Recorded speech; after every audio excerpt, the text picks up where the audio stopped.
How do you think the fight's gonna go with Song Yadong and Peter Yan? Man, I don't know what. Peter Yan on a 4-fight losing streak, might I add. Is it 4?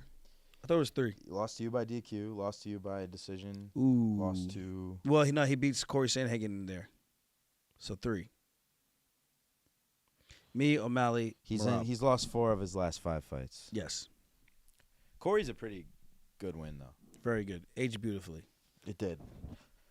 But yeah, how do you think Yan? I feel like Yan's the better fighter. I think skill for skill, Yan is the better fighter, but I think Song Yadong is a heavy hitting guy who sits on his shots. I think if Yan could come out here and mix up his kicks the way he's done before, he comes out with the high guard and he goes with like a slapping, or he'll throw the 3, which is the left hook, and he'll come with a nice body kick, or he'll even come to up top to the head. I think if he mixes it in like that, he could really confuse Yan. But early on in that first round is where it's going to be the most interesting to see who's going to land that big shot first. I feel like Yan bounces back and gets on track with this one. Yeah. I could be completely freaking wrong, obviously, but I just think Yan might have a chip on his shoulder and wants to prove that he's still as good as people once said he was. And if he does, I think the hype train starts all over again if he could beat a guy like Song Yadong, who's a dog. Depending on how he beats him, yeah. Song Yadong, the way he beat Ricky Simone, nah, dog, that was wild. I could also see it being like, and Chris Gutierrez. Yan is kind of over the whole UFC thing. And he probably just wants to get out and just wants to go and like fight in Russia and get paid a lot of money by oil sheiks. True. But will he do that coming off of a loss again? That's 4 in a row. He's big over there. But if he loses 4 in a row, that mystique is now. If he can exit his contract, which I don't know if this is the last fight on his contract or not, guys. But if he can beat Song Yadong on his exit out, that guy's getting paid.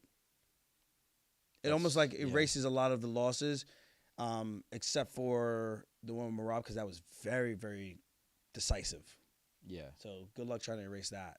But you could what say the Merab one with does. myself, O'Malley, he kind of almost is like forgiven. But he could still say, I'm still he one of the beat top O'Malley, dogs. if we're being honest. He beat O'Malley. It was a very close competitive fight.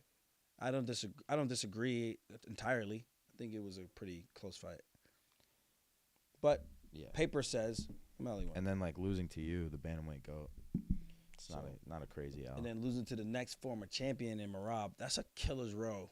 Can you imagine fighting all those guys? Trying to get your juice back against those 3 guys? It's nuts. Yeah.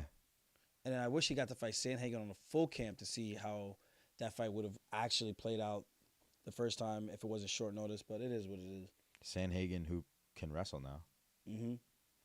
All interesting stuff. But, yeah, again, I don't know who's going to win this, but I'm leaning towards Petr Yan. Where does that leave Yadong if he loses?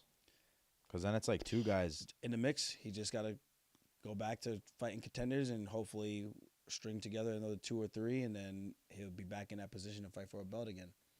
It's a brutal game. It is. One loss sets you back so much. If you beat Yan, it's like you're in the top 5, damn near. Yeah. Or like top 6. So